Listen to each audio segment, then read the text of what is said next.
Oh, fantastic.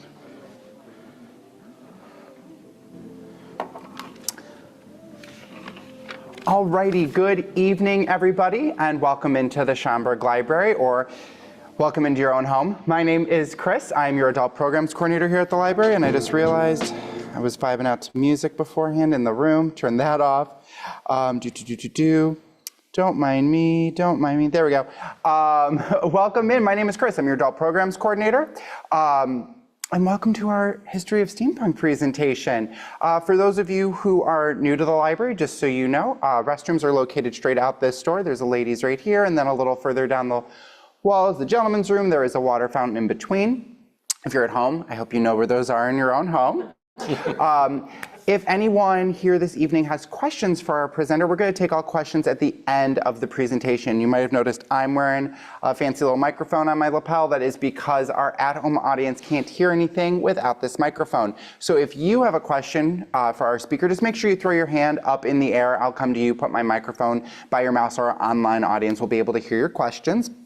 For our at-home audience, all you guys have to do is use the Q&A function on Zoom. I'll be fielding questions from online as well, so don't hesitate. If they pop up in your brain as the presentation goes, type them out right then. That way you won't risk forgetting them later. You'll also notice, our at-home audience, that you have closed captions enabled for your convenience. If you are having any technical difficulties with the presentation, you can also use the Q&A to go back and forth with me, and I'll help you to the best of my technical abilities. For our in-person audience, if you wouldn't mind taking this time to silence all cell phones and any other electronic device that may make noise during the presentation. Sounds and lights emitted by those devices are distracting to your fellow patrons as well as the presenter. Without further ado, I'd like to introduce tonight's speaker, Jason Dean. Jason has an extensive history of steampunk event planning that spans back to 2008. He is the co-founder of Steampunk Empire Social Media, founder of the International Steampunk Symposium in Cincinnati, and more recently, the Chicago Steampunk Exposition. Dean's latest project, the Steam and Sorcery LARP or LARP game, combines his passion for role-playing games with his dedication to steampunk. Everybody, a warm welcome to Jason. Thank you very much. Good to be here at Schomburg Library. And thank you very much for coming out this evening. And to those online, thank you very much for tuning in this evening. So, yes, and thank you, Chris, for the good introduction there. So, a history of steampunk. Now, notice a history, not the history, because we're going to be talking about alternate timelines and the idea of imagining events unfolding differently and so forth. And plus, with steampunk and the fandom of steampunk, there's not really one definitive definition of it. And so therefore, we'll be looking at a history. Like I said, a bumpy but scenic ride through an alternate Victorian era. Now, actually, before I do get started, just in case, because I know steampunk is pretty well known these days, but I've been doing it for a while, and I remember in the early days frequently having to explain what steampunk was. Now, as far as fans of steampunk, one way I describe us as being as historical reenactors of a future that never was. So it's that mixture of futurism, but also historic. If you are familiar with Jules Verne and H.G. Wells, that's a good primer for it. But basically, yes, Victorian science fiction is a simple way to describe it. And I'm going to talk about the fandom and community that has grown around this genre. I'm not going to read this out to you, and if you can read quickly, that's great. But this is the original letter where the term steampunk was coined, April 1987. K.W. Jeter, an American author, science fiction writer, still alive, wrote several steampunk books, also Star Wars novels, other sci-fi books, and what happened, well, I'll talk more about K.W. Jeter later as well. But it was kind of an offhand remark of like, well, we need a name for this genre. We're all writing these style of books. And the term cyberpunk already came out 7 years ahead. 1980 was when that first was bandied around. And so playing on that, he jokingly said, well, should we call it steampunk? Not necessarily meaning for that to be the name for the genre, but it stuck. All right. Sorry, if anyone's not finished, I'm going to go on to the next slide. All right. So yes, 1987, as mentioned. And here's the man himself, K.W. Jeter. We were very honored back in 2017, when I was still in Cincinnati and doing the Cincinnati show, to have him as a guest. And he's a very nice gentleman. And as mentioned, yes, so 1987, when he came up with the term steampunk, was also the date of Infernal Devices, one of his steampunk novels. But also he's more known for Morlock Night, which I believe is 1979. That will come up later, which is actually a sequel to H.G. Wells' The Time Machine, and focuses on the story if one of the Morlocks had stolen the time machine and then the misadventures that it gets up to. And as I mentioned earlier, yes, jokingly called it steampunk, and then it stuck. So that's 1987. That's when the term steampunk comes about. But we're going to go further back in history. 1818. Now, I know I've got some smart people in the audience. They're probably already figuring out what book was written in January 1818? Sorry, this is where the school teacher part of me starts kicking in. We're going to be talking about a genre of science fiction. And whether or not anybody considers Frankenstein to be steampunk or not, we have to acknowledge that science fiction as a genre begins with a 19-year-old English woman, Mary Shelley, with Frankenstein.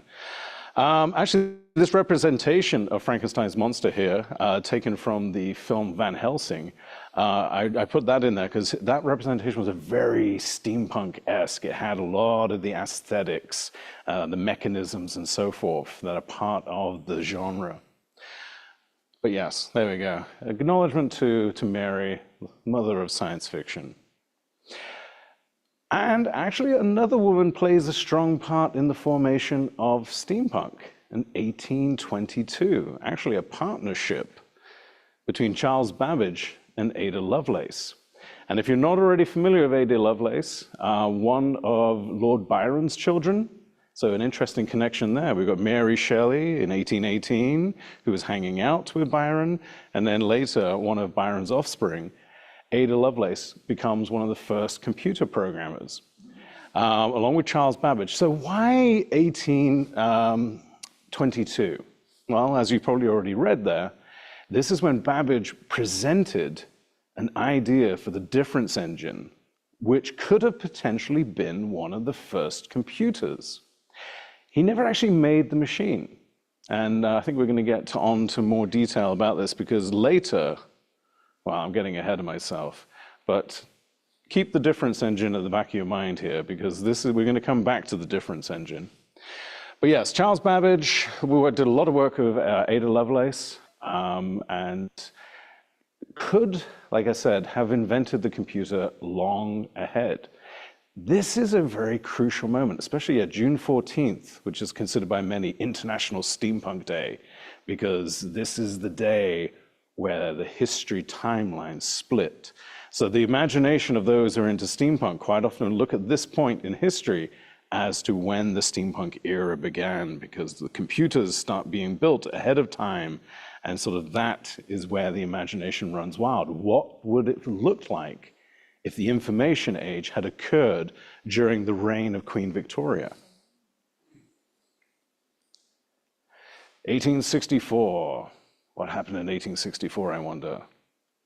I mentioned earlier Jules Verne and H.G. Wells as good sort of markers. Now, quite often, Jules Verne and H.G. Wells get labeled as the founding fathers of science fiction.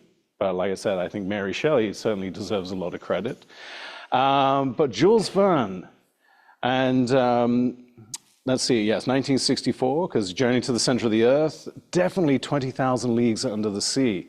And the 1960s movie version with James Mason, the Nautilus, is a great portrayal of the steampunk aesthetic. You know, all those rivets and the brass work and so forth. So that is actually a really good illustration of it.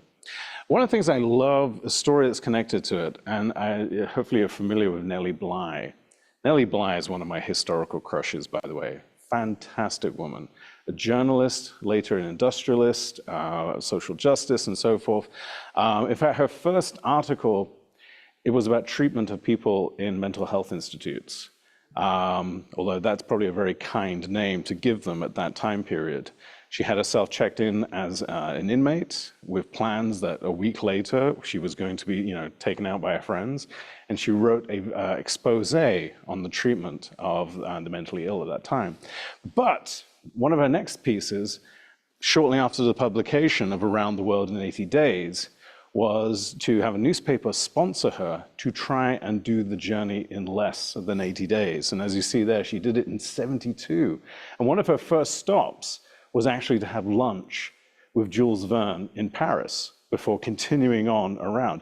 And by the way, it was just her by herself with one bag traveling around the world in the late 1800s. Oh, side note on that. A rival newspaper actually decided to send one of their journalists in the opposite direction, but didn't manage to do it in the time that Nellie did it.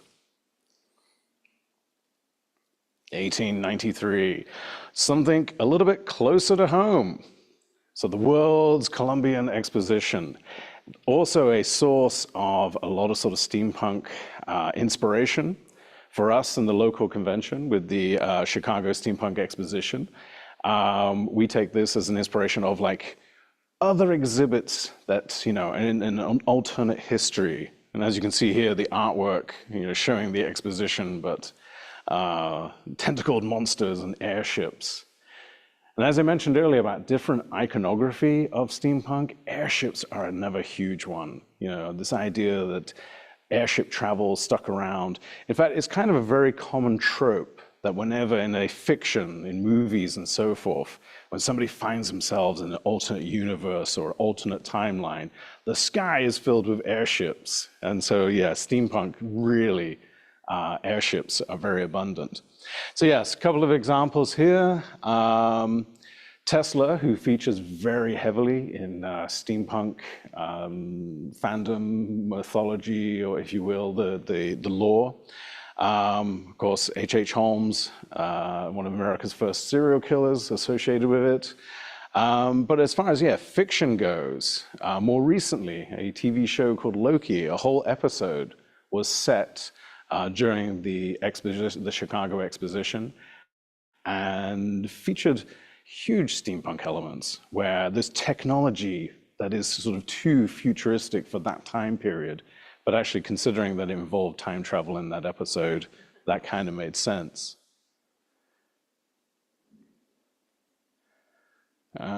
Just a couple of years later, my fellow Englishman, H.G. Wells. So 1895, his first popular novel, The Time Machine. Actually quite a short novel, but I'm going to assume a lot of people in here have read it. H.G. Wells, very socially conscious, very political. The Time Machine, which is actually very much a book about, the rich versus the poor. And I'm going to give away spoilers here, because, when he travels into the far future, the rich who have become the Eloi, who are very, soft and childlike, and then we've got the Morlocks, who are the working class, who have evolved into these trolls and troglodytes who are actually eating the rich. And that is very much in keeping with sort of H.G. Wells', basically punk attitude. So he may well have been the original steampunk, because he actually was very unconventional for his time. A few other things too that might be a bit too risque for this presentation, but he was, actually not too unlike Mary Shelley and her friends, very forward-thinking about a lot of things. As I mentioned, very socially conscious, War of the Worlds, an allegory about imperialism. He himself was very interested in the global political scale, visiting various leaders and talks about global peace and so forth. Has a lot of very utopian ideals. All right. Oh, and of course we must mention the Orson Welles radio play. which, as a Victorian enthusiast and a huge fan of H.G. Wells, when people say, oh yes, the original War of the Worlds, and they're actually referring to the radio play, which the radio play was fantastic, and but like I said, kind of like, no, the other Wells, not Orson Welles, H.G. Wells. All right, we are now into the 20th century. So 1965. Considered maybe one of the first steampunk television shows, The Wild Wild West, set in a Victorian time period, but with technology that is advanced of its time. Remade into the feature movie in 1999, which, oh my goodness, that was 26 years ago now. And very commonly used by a lot of steampunks when explaining what steampunk is. And they'll be like, okay, did you see Wild Wild West? Yeah, it's like that. So yes, Vernian technology, as it was referred to, because, you know, of Jules Verne.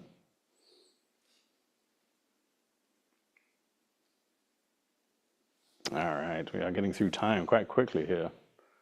I hope I don't go too quickly. 1978, we're going to get back to KWG. Oh, no, I'm sorry. KWG is 1979. Little personal side note. For me, this is the inspiration, I think, of what got me into steampunk, around about the age of 5. I mentioned War of the Worlds earlier with H.G. Wells, and as far as media adaptations of War of the Worlds go, oddly enough, perhaps the most faithful adaptation is a 1970s rock opera.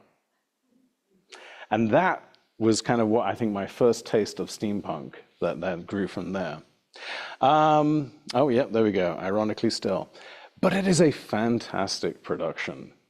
Richard Burton, classic British actor, Welsh actor, does the narration. He plays the part of the journalist, the protagonist of the story. The singers at the time, you know, were huge. So huge stars gathered together on this album. Justin Hayward of the Moody Blues, Phil Lynott of Thin Lizzy, David Essex, and various others. And like I said, it is actually a very good adaptation. It is actually set during the Victorian era. It makes some changes, but overall, it's actually the most faithful to the book. There is a 2012 remake that I do not recommend. Liam Neeson plays the part that Richard Burton had previously played, and Liam Neeson is a fantastic actor. But, well, okay. Maybe you should check it out for yourself if you want to. But suffice to say, Liam Neeson himself said that he was not proud of this work. And actually, yeah, opened up in 2019 and still open. In fact, I went there a couple of years ago. In London, there is an immersive experience based specifically on this album. So all the artwork has been converted into some virtual reality aspects. You know, there's a set that you go around, and so if you are in London and you want to have the steampunk World of the Wars experience, I highly recommend it. Oh, in fact, there is my daughter and I actually in the lobby, about to go in and experience it, and it was pretty fantastic. I would do it again if I was there. Ah, here we go. So also 1978, the same year that the rock opera War of the Worlds came out, K.W. Jeter, the guy who gave us the term steampunk, publishes his first steampunk novel, Morlock Night. And as you see, one of the Morlocks from the time machine, the troglodyte creatures that have devolved from the working classes, steals the time machine and goes traveling around. Victorian London. Actually, yes, and kind of an odd thing, and King Arthur and Merlin actually appear as the good guys in this story. So, but there he is, the man himself, again, who coined the term. Oh, I didn't mention, by the way, when we had him in 2017, it was to celebrate 30 years of steampunk. And now here we are, 2 years away from it being 40 years of steampunk. So I'm hoping that Mr. Jeter, you know, because he is getting on a bit. I'd love to have him as a guest again to celebrate the next decade. 1985. So I said to keep the difference engine in the back of your mind, because even though Babbage did not make it in 1822, later on, a college professor from Australia led a project to try and build it. In fact, two of them were built. Difference engine number one is at a college in California, I believe, and difference engine number two is on display in London at the Museum of Science. They built it.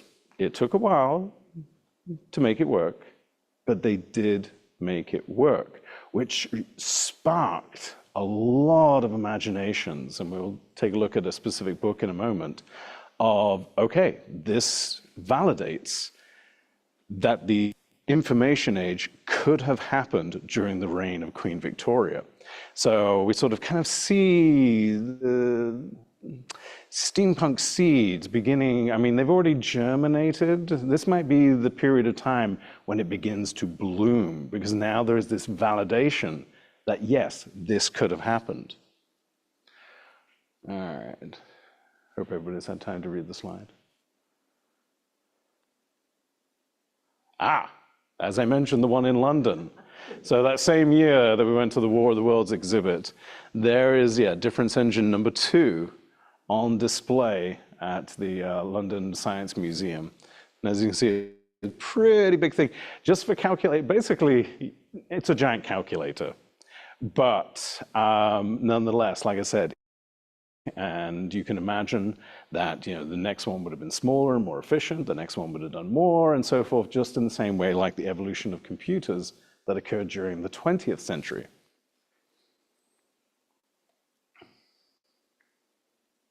So I mentioned then that this might be when steampunk starts to bloom. And author William Gibson, who's most noted for cyberpunk fiction, his first book being Neuromancer, which set a lot of the cyberpunk tropes. I do believe it is actually being made into a movie, and it will probably seem quite derivative from other things, but William Gibson was the person who actually created a lot of these tropes.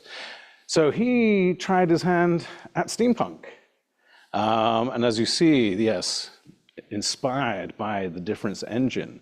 And actually, I've hit this book I do recommend. It's very good, very much taking that punk aspect, the grittiness, sort of urban, into the story. And there we see, yes, Charles Babbage mentioned again. Oh, sorry. Need to give Bruce Sterling some credit here. I always associate this book with William Gibson, but yeah, he did co-write the book. And who knows, maybe we'll get William Gibson one day as a guest. All right, moving forward. Really, and I'm going to get ahead of myself a little bit here. When I say about the blooming, I guess the 90s is kind of blooming, but really it's the early 2000s where it really begins to take off. But hey, 1999, almost the 21st century. And yes, a number of things come out. The graphic novel, League of Extraordinary Gentlemen, fantastic series. Some of it, actually, a lot of it, quite risque, unlike the film. But a fantastic work where it took various characters from the Victorian era, so Jekyll and Hyde, Mina Harking from Dracula, The Invisible Man from H.G. Wells, Captain Nemo from Jules Verne, and took these characters and treated them almost like superheroes. So we have sort of Victorian X-Men or Victorian Avengers, but it is the League of Extraordinary Gentlemen. Now the movie adaptation, maybe a bit of a missed opportunity. Unfortunately, with Sean Connery as the lead, and actually, unfortunately, this was Sean Connery's last film. Apparently, he did not enjoy making this film. But with Sean Connery in the lead, the film is kind of cleaned up because, I guess you've invested that much into a star. So they really much made it about his character, whereas the original story is very much an ensemble about the various different characters. In fact, I won't give away too many spoilers, but yeah, Sean Connery's character in the graphic novels is kind of a recovering drug addict, and the rest of the party are the ones who have to help clean him up. Whereas, you know, he was pretty flawless in the film because, you know, we've paid for Sean Connery, so yeah. All right, so here we are, squarely in the 21st century, 2004. So I'm going to be talking a lot about various different media as well. Steampunk started pretty much as a literary genre. You know, as we see Morlock Knight, Jules Verne and H.G. Wells, if we're going to include them, even, you know, the League of Extraordinary Gentlemen starting off as a graphic novel. But then it kind of is spreading more into different media. And this Japanese animation, Steam Boy, is perhaps one of the best examples of film, you know, steampunk inspired.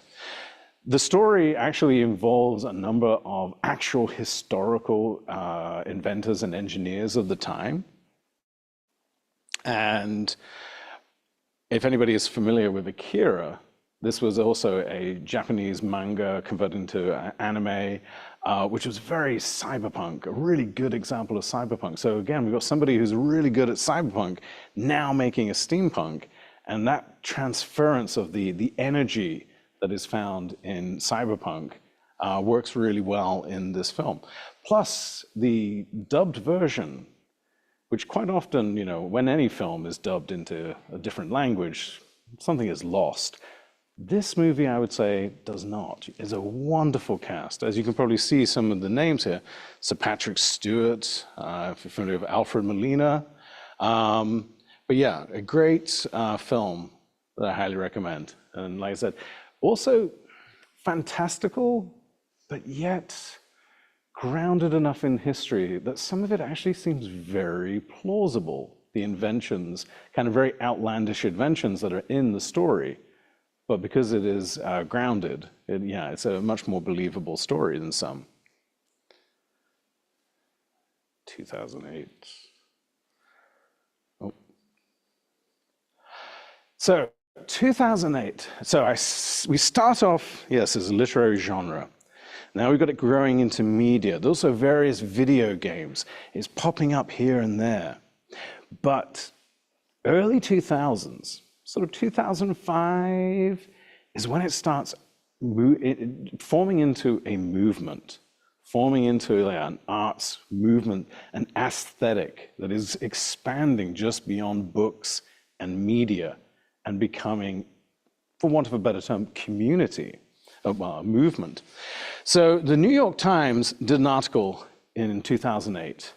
And as far as I know, this was kind of steampunk, not exactly going mainstream, but being noticed.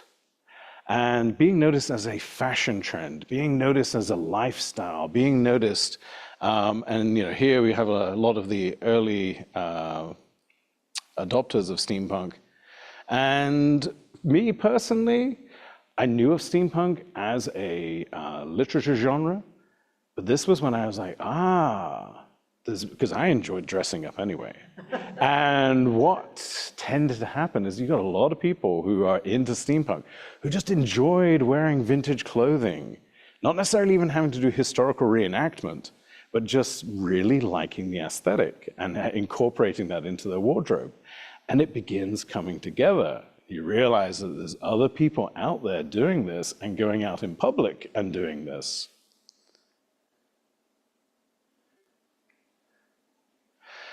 So 2009 was when the first conventions began. Seattle with SteamCon, which unfortunately is no longer running, was one of the first. And so in a very similar fashion to like Renaissance festivals or Comic-Cons, we've now got weekend-long events dedicated to steampunk. Steampunk bands are playing. I remember, around about 2011, that's the first one. There was a huge show in Detroit, or just outside Detroit, which was almost kind of like the Woodstock of steampunk bands.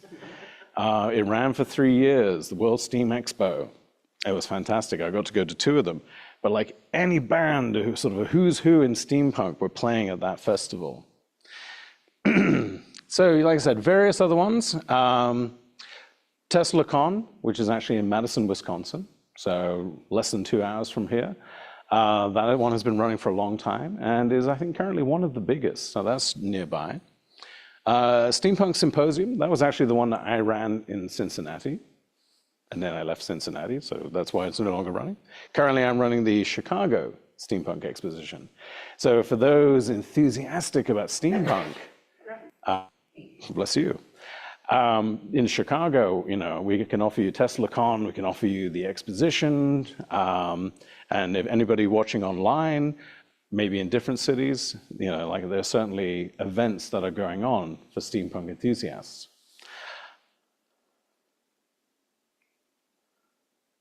Oh my, okay. So I have come abruptly to the end.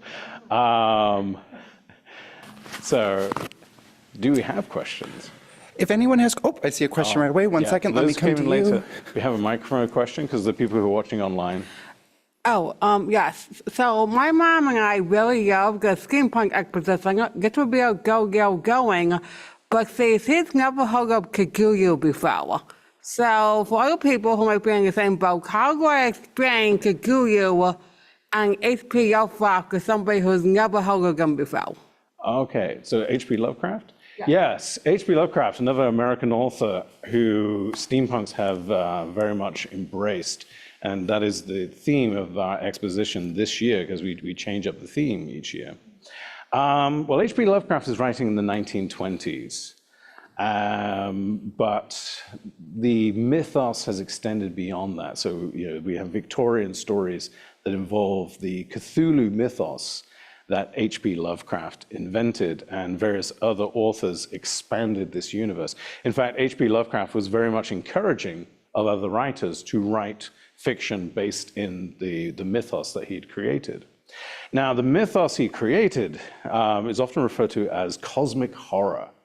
The idea that the entire universe is not what we thought it was, and that the truth of what you find out will drive you insane.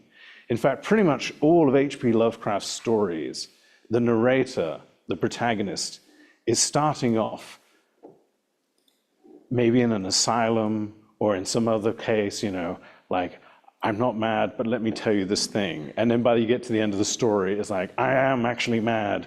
And either they're locked up or they're on the verge of killing themselves because the truth that they have discovered is just so unbearable. And there are various monsters and ghouls and things in the mythos, but central to it is Cthulhu, who is this giant and this ancient one with the tentacled face and the dragon-like wings and so forth. But yeah, there's a huge pantheon of monsters that H.P. Lovecraft and subsequent writers have created for this. So yes, it is American horror, and like I said, sort of very much cosmic horror. The universe is just not, that the ignorant are blissful, and if you do not know about it, then you can be just fine. But once you know, you'll never be the same again. So yeah, that is something we have incorporated. Oh, and some other things. I'll just leave that on for now. All right, do we have other questions? We have an online question. Is the Cirque du Soleil Cabinet of Curiosities considered to be part of this genre? Absolutely, yes. Cirque du Soleil, actually on various other shows too, have used the steampunk aesthetic fantastically. They are a great example.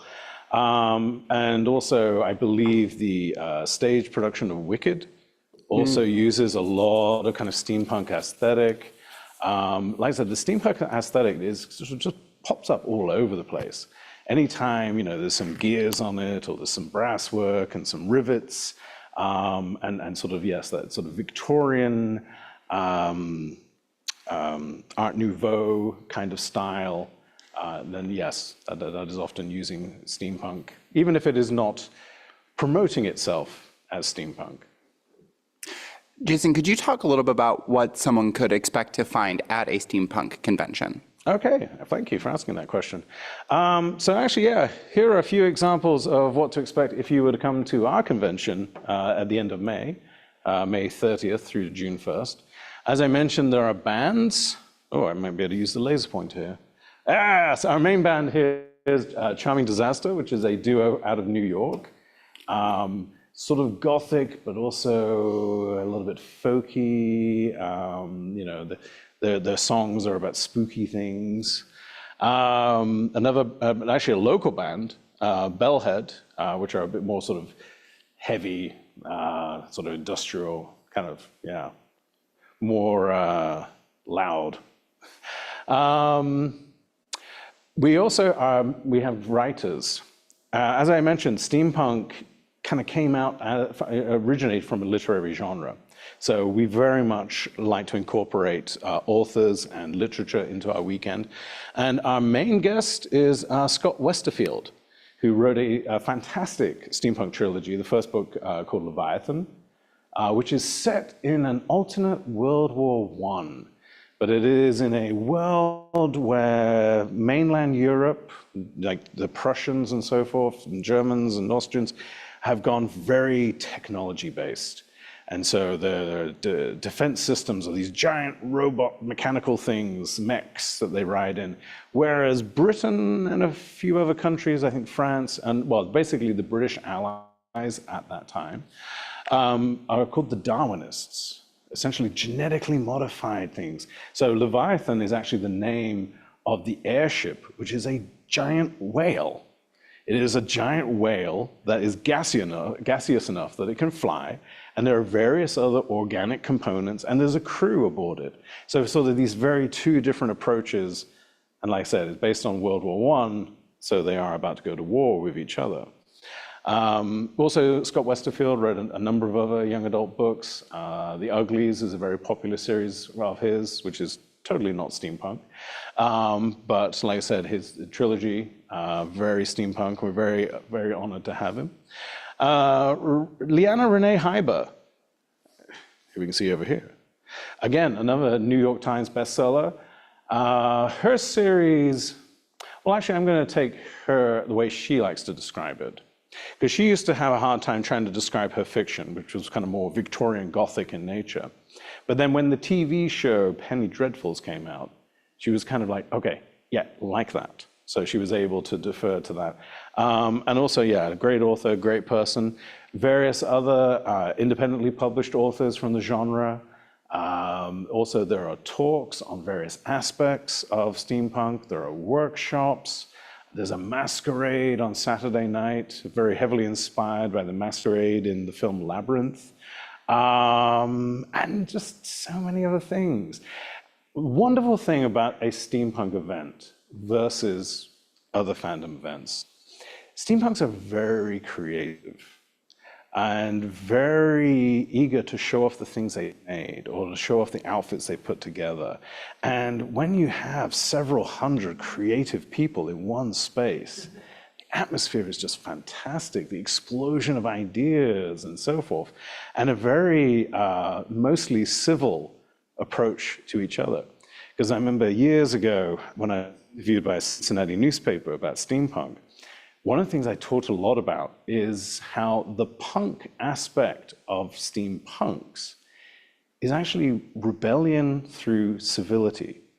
That in a time when so many people are crass, in a time when manners don't seem to be a thing, part of the rebellion is to not be that, to shun today's societal norms and be like, no, I'm actually going to be polite and nice to people. Now, that doesn't mean that they're passive. Actually, sometimes they're very good at being passive aggressive, but a choice for civility and using that as a form of rebellion. So basically, yes, to conclude about the question, there is a lot to expect at a steampunk event. A lot of tea as well. In fact, tea dueling is a sport at steampunk events. I was participating in tea dueling this weekend, actually. There was a show in Milwaukee at the Milwaukee Domes. which was very well attended. And what was wonderful to see was that it wasn't just people dressed up like myself or some of our audience members, but a lot of people just curious and interested. Because that's another thing too. What tends to hold people back who are interested in going to a steampunk event is, well, do I have to dress up? And the answer is no.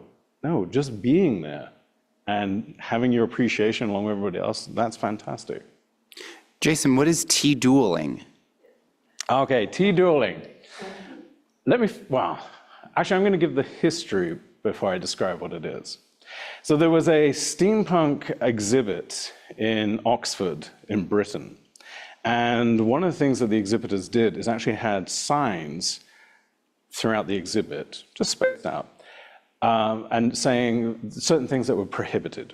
And one of the things that was prohibited was tea dueling. No tea dueling in the gallery. Well, tea dueling wasn't even a thing. They just kind of made it up for these signs. And then people started asking, okay, well, what is tea dueling? So finally rules were made for tea dueling, and that's become a very popular sport at steampunk events. So the opponents face each other off at a table, and there's a cup of tea in front of each of them, and then there is a biscuit, or as you would say over here, a cookie, and the referee tells them to dunk, and they hold it down in the tea for like about 5 seconds, and then they have to hold it up in front of each other. Oh, sorry, I'm already using too many fingers. Just the thumb and a finger. And it is a game of chicken, because this soggy cookie is going to fall at some point. And if you can outlast the person in front of you, then you win. However, if you outlast them, but don't manage to get that cookie into your mouth before it crumbles, then actually it goes to the other person, or it goes to whoever eats it first before it crumbles. But it's just a fun, silly little sport of, like I said, it's a game of chicken, but it involves a soggy cookie. You've mentioned a lot of different media that encompass in steampunk: music, theater, books, video games, board games, movies, television shows. For someone who isn't already into steampunk, but is interested in maybe dipping their toe into this very vast experience and genre, what would you recommend? Is there a show, a movie, a book? Oh my, well, that's a good question. Well, it's kind of a smorgasbord. So some people are into the costuming, and if that's what people are into, then certainly costumes that either people have put together through things they found at stores, and a lot of it from thrift stores. There's a lot of stuff you can get from thrifting. So that's one aspect that people are into. Some people are into it more for the maker things as well. So there's a lot of crossover with maker communities and hacker communities in that sense of just creating bizarre things, some of the moving sculptures and so forth. So that's one aspect of it. Oh gosh, but as far as a general getting into it, well, actually the movie I talked about, Steam Boy, that's a good primer for what the fiction is about. But it really depends a lot on, what you want to get out of it. And if you want to share it with others, then going to an event, which they're not all weekend events. Some of them are one-day events. The very first event I ever put together was a picnic. And we actually also here do picnics in the summer down near the Museum of Science and Industry, which was originally the Palace of Fine Arts in the 1893 exposition, one of the only 2 surviving buildings from the exposition. It makes a beautiful backdrop. We're usually around the back near the lagoon, so undisturbed and beautiful picnics. So, but as far as getting started, sort of getting online, a lot of stuff gets posted on social media. And if you didn't necessarily want to do it in a sort of public setting, I mean, there are certain books that are a good place to start, certain movies that are a good place to start. But like I said, if this is something you do want to share with other people, there are plenty of events out there. And some people are, obviously very shy when it comes to entering a new crowd and so forth. But typically, this is a very friendly fandom. And a lot of people are just happy that you're there. Sometimes as far as like costuming goes, there might even be like donation tables We do have that at the exposition. We actually have a clothing exchange where people will donate parts of their outfit. So even if you just show up in jeans and t-shirt and then you're like, okay, I want to get dressed up. People, like I said, people are very willing to share. They're very welcoming in there. So don't be shy. You might kind of have already answered this because you mentioned how important the rock opera adaptation of War of the Worlds was to your jumping into steampunk as a genre and a fandom. What is your favorite fiction piece of steamwork, like movie, show? Is it a book? Okay, that's a tough one because that's like asking me which is my favorite child. Unfortunately, it got pulled off air. It's one of those shows that only made like half a season. But there was a TV show called The Nevers that I really enjoyed, which was again a sort of Victorian X-Men situation where a phenomenon happened and several people in London end up with superpowers, and then you've got sort of mysteries going on and so forth. And that was a very good show. Penny Dreadful is another good show. Oh my goodness. And I recently saw, there's a film that did come out end of last year called Myth of Man, which was fantastic, beautiful steampunk film. And actually, we are going to be doing a showing of that at our event. That's going to be on the Thursday night. And we've been very privileged that the director will be there for a Q&A afterwards. But that's a harder one to find, but that was a good one. And yeah, the graphic novels of League of Extraordinary Gentlemen. Those were good ones. Nice. We have an online question, and I actually don't think you've said this. Where is the Steampunk exposition being held? Oh, that's actually here in Schaumburg, only about 10 minutes away at the Hyatt Regency. Which, if you know where IKEA is in Schaumburg, it's right next door. Were there any other questions from our in-person? Oh, 1 second, I'll run up to you. What is the symbolism of the tentacles? Okay, so that's tying in more with H.P. Lovecraft. So as I said, this year our theme is Cthulhu. Cthulhu is very much associated with tentacles because, like I said, it has kind of a head of an octopus, the body of a dragon. So with that iconography, yeah, tentacles are a big deal. So, yep, lots and lots of tentacles. Last year, we were focused on Bram Stoker and Dracula and Nosferatu. So we had a lot of bats in our artwork. And I can't tell you what next year's theme is yet, but whatever our theme is, that our illustrations and artwork tie in with that. So yeah, H.P. Lovecraft very much associated with tentacles because that was kind of one of his main things to try and creep you out. Do you have a question up there? Yeah. 1 second. Do you have, I can speak louder, do you have this Just repeat it. information compiled somewhere, like lots of books, couple of books I have no idea about? Do you have this somewhere? Oh, this presentation? I could probably, yeah, I'll post a link on the exposition website. I had not thought to do that. Thank you for that suggestion. So. And a great point in where is all this information compiled. Outside of looking at the Chicago Steampunk Exposition website, wow, I tripped over all those words, Chicago Steampunk Exposition website. We are a massive library. We have a lot of material, and any of our librarians would be happy to help you find any of our fiction or nonfiction materials that are part of this genre.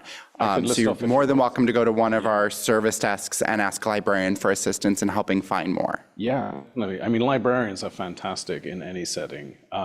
We didn't pay him to say that. No. In my life experience, especially as a teacher, I've relied so heavily on librarians in the past. And I have so many positive stories about librarians. But to give you maybe, some different authors, like I said, William Gibson, K.W. Jeter, Sherry Priest, I mentioned, Leanna Renee Heiber,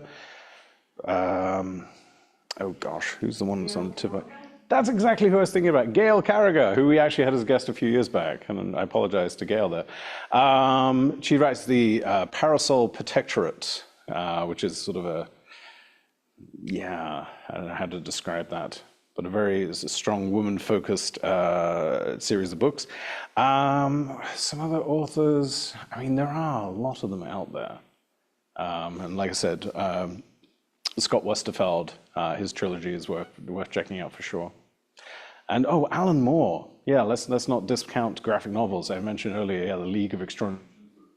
I will warn you, however, when we say graphic novel, there are things in that novel that are very graphic. So please note that caveat before looking into Alan Moore's work. Another question.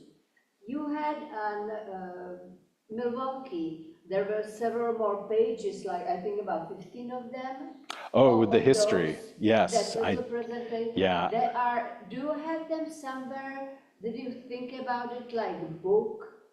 You know, pages to have them buy. Into a book? People can get buy it. It's so well done. Oh, so well, thank you. pretty, Thank you. literally pretty, Yeah. and so much packed with information. It was, It's yeah. hard to, I tried to take pictures, but it's a glass, nothing was come. Did you think about it? Well, thank you. Actually, no, but you have inspired me because I was thinking fiction about steampunk books. Sorry, I'm struggling to remember the editor, but there is a book out there called the Steampunk Bible, which came out about 15 years ago, 12, 15 years ago. That is a very good text about steampunk and listing off various books. I was thinking, because I did several, many years ago, have them exactly like printed, exactly like that, have them laminated, spiral lit. Ah, okay. You will have like maybe 10 pages. It'd be a very thin book. Yeah, maybe we can make a pamphlet. Yeah. Yes. So. And people will have facts, will have view. Nobody can destruct it because it's laminated. You can eat on it. You can I did it, so I know. I did it as a, table space. Actually, another point I'd like to add, and it's sorry, unrelated to what you're saying. Steampunk also, with its reimagining of the Victorian era, it also reimagines a number of the social injustices of the time. So a number of the sort of racist aspects or sexist aspects that would be associated with the Victorian era is something that this genre tends to work around. Because again, it's imagining a different culture, a different community, and sort of with it coming more opportunities and civil rights earlier on. So it's very important to note that steampunk, like I said earlier, historical reenactors of a future that never was, that it is not actually a reenactment of the Victorian era. So like I said, I think it's worth making that distinction because it is looking at the aesthetic and the time period, but with a far more progressive modern viewpoint.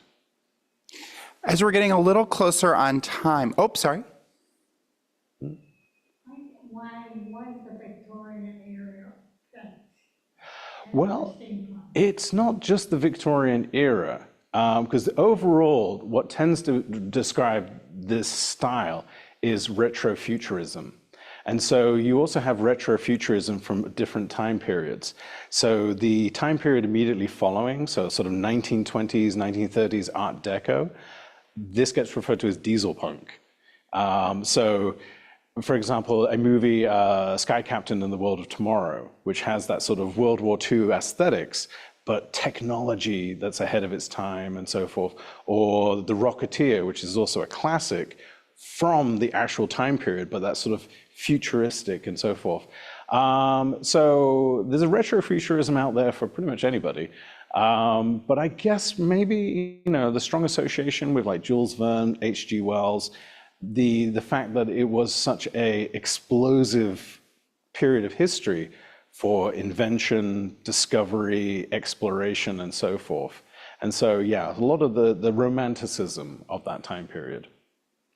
Jason, if we can wrap with just one final question as we're getting up on time, I just wanted to close out with asking, how has, obviously steampunk has been a huge part of your life. How has being part of this and this community changed the way, outside of how you dress, that you interact with the world, how you view the world? Yes, definitely. As I mentioned earlier, it is a form of rebellion. So the punk aspect is there for a lot of people. And I also then mentioned the Victorian Romanticism. In fact, another way I've described steampunk as being analog romance in a digital age. And so part of the aesthetic is, finding that romanticism in a time when so many modern things seem to kind of crush and churn, that wonder, that whimsy. Actually, there we go, whimsy. I'm surprised I didn't mention the word whimsy earlier. Whimsy is a huge part of steampunk. And then that gets me to an author that I didn't even mention, Lewis Carroll. So Adventures in Wonderland, the Mad Hatter, and the Tea Party. These are also very big icons in steampunk. So that spirit of whimsy is definitely something that you find in a lot of steampunk, and something that I try to incorporate into my own life. And so, dressing up like this, the Mad Hatter's Tea Party, that is something that, is very inspirational to a lot of steampunks, of just finding that joy in simple things. Well, Jason, thank you so much for spending your time with us this evening. And thank you all for coming out and experiencing this wonderful fandom. If you're interested in more, like Jason said, there's going to be an expo here, and you can see right there on the screen if you're here, or I'll flip back down here real quick so you can see it bigger on your computers at home if you want to get more information about that. Until next time, from all of us here at the Schomburg Library,